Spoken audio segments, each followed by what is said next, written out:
నమస్కారం, Vizag local news కి స్వాగతం.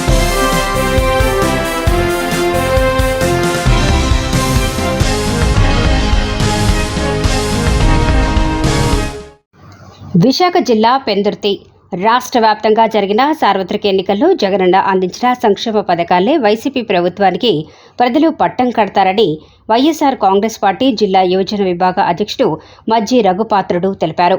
14 ఏళ్లుగా ముఖ్యమంత్రిగా పనిచేసిన నారా చంద్రబాబు నాయుడు ఈ రాష్ట్ర ప్రజలకు ఏం చేశారని ఆయన ప్రశ్నించారు. గడిచిన 5 ఏళ్లలో శ్రీ వైఎస్ జగన్మోహన్ రెడ్డి నిరుపేదలకు సంక్షేమ ఫలాలు అందిస్తున్నారని, అలాంటి నాయకుడు నిరుపేదల గుండెల్లో చిరస్థాయిగా నిలిచిపోతారని ఆయన పేర్కొన్నారు. జూన్ 4వ తేదీన ఎన్నికల లెక్కింపులో వైఎస్ఆర్ కాంగ్రెస్ పార్టీ 175 స్థానాల్లో విజయం కైవసం చేసుకుంటుందని, అలాగే పెందుర్తి వైఎస్ఆర్ కాంగ్రెస్ పార్టీ ఎమ్మెల్యే అభ్యర్థి అన్నంరెడ్డి ఆదిప్రాజ్ భారీ మెజార్టీతో గెలవబోతున్నారని ఆయన పేర్కొన్నారు. నేను వైఎస్ఆర్సీపీ జిల్లా యువజన అధ్యక్షుడినండి. కొన్ని విషయాలు సోషల్ మీడియాలో చూస్తే నాకు అతి దౌర్భాగ్యం స్టేజ్లో అనిపిస్తుంది. కారణం ఏంటంటే ఏదో చంద్రబాబు నాయుడు వచ్చేస్తాడు, ఎవరో కూటమి వచ్చేస్తుంది అనుకోవడం చాలా తప్పండి.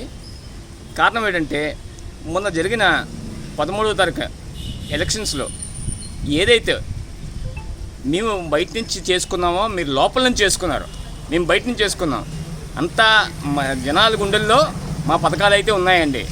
వాస్తవం ఉన్న మాట చెప్తున్నాను. జగనన్న ఆరోగ్యశ్రీ కానీ, జగనన్న సురక్ష కానీ, బీమా కానీ, విబిఎం కానీ, విద్యాదీవెన కానీ, ఆరోగ్యశ్రీ కానీ, వసతి దీవెన కానీ, ఇవన్నీ కూడా జనాల గుండెల్లో పాతుకుపోయి ఉన్నాయండి.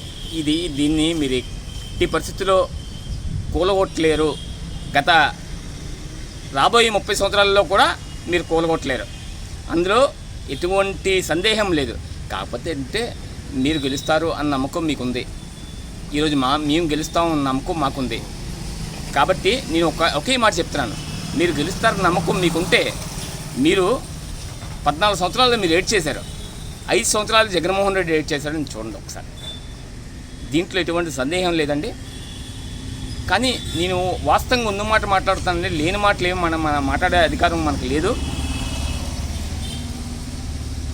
జగనన్న అంటే మేమైతే పడి సత్య అభిమానులు అండి. నాకు ఎటువంటి పథకం అందలేదండి. ఈ పక్క వాళ్ళకి ఆ పక్క వాళ్ళకి అంతే అండి. అందువల్ల జగన్ గారు ఓటేసాను. జగనన్న గారి అభిమానం మీద, రాజశేఖర్ గారి అభిమానం మీద జగనన్నకి అయితే ఓటు వేయడం జరిగింది. జగనన్నంది మీరు చెప్తుంది ఏదో అనుకుంటున్నారు కానీ ఒక సునామీ, ఒక వేవ్ సృష్టిస్తాడైనా. 151 సీటు లాస్ట్ టైం ఏదైతే వచ్చిందో 175 ఆయన ఏవైతే చెప్పాడో అది జరిగి తిరుగుతుందండి.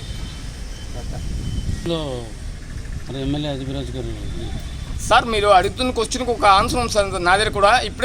ఇప్పుడు జగన్మోహన్ రెడ్డి గారు చెప్పారు 175 అంటే దాంట్లో అధిప్రాజ్ గారు కూడా ఉన్నారు కదా సార్, ఆయన కూడా గెలుస్తున్నారు సార్. ఎంత మెజార్టీతో గెలుస్తారు సార్? సుమారు లాస్ట్ టైం మీద ఇంకా ఎక్కువ మెజార్టీతో మేము గెలుస్తున్నాం.